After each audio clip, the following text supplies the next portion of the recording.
We want to dig into now this war with some experts. Alan West is a retired Army Lieutenant Colonel with some great information on this war. Congressman Pat Fallon also with us, Air Force veteran, member of the House Permanent Select Committee on Intelligence. Gentlemen, good to have you both here. Colonel West, I want to start with you. Trump and Hegseth today both saying that they need to effectively neutralize Iran. That is the goal, to neutralize Iran's ability to stir the chaos that they have done for so long. A look at our progress here, 1,250 targets struck in Iran. You've had 11 Iranian ships struck and destroyed, 49 leaders killed, ballistic missile sites, air defense systems hit. My first question to you is, how are we doing in this fight, and how long do you think this will take to achieve the goals that the president and the war secretary laid out? Well, I'll tell you, you have to be pretty, astonished by what has been able to happen in these, first 3 days. The decapitation of their leadership. We continue to reduce the ability for them to launch their ballistic missiles.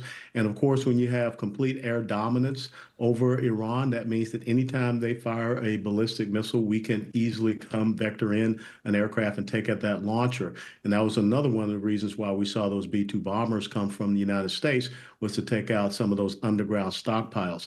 We are eliminating their Iranian Revolutionary Guard naval forces, and that means that we will not have any threats to the Straits of Hormuz. So I think that you will continue to see a conditions-based operation, not a time-based operation, so that we can make sure that the capability, the military capability capacity of Iran to, fire missiles and such against our bases, and also against some of those Gulf Cooperation Council countries, the GCC countries, which has really upset them and further isolated Iran. I think those are some very incredible goals. Who would have ever thought that these Arab nations will be standing up so strongly and condemning what has happened with Iran? And I think that is a great thing to happen at this point. The diplomacy is brilliant. The way the Gulf Arab states are all behind the United States, and the way Iran is just so isolated. They are just on an island where everybody now finds them to be a pariah, which is the perfect way to take this on.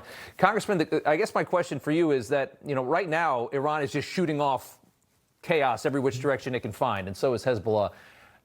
How much longer will it look like this, and how much longer will it be until Iran is, much more neutered than they are right now, and to where we can really just, we can do our job without having to worry about all of this collateral damage?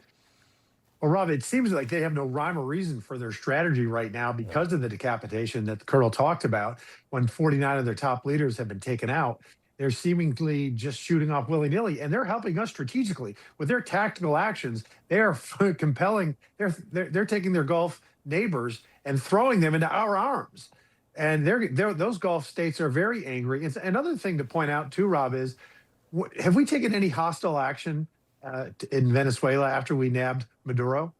And we haven't, because that leadership now is working with the United States. They're not being hostile. They're saying, you know what, China, Russia, we don't want to work with you anymore. And Cuba, hit the bricks. We don't need it. And that's what we expected and wanted from the Iranian regime after after we struck their nuclear facilities last year. But these morons decided that they were going to commit more. They're going to double down on their ballistics missiles. They weren't going to give up their enriched uranium. And that's when President Trump said, okay, enough. We're going to have to strike, and we're going to strike now. Yeah.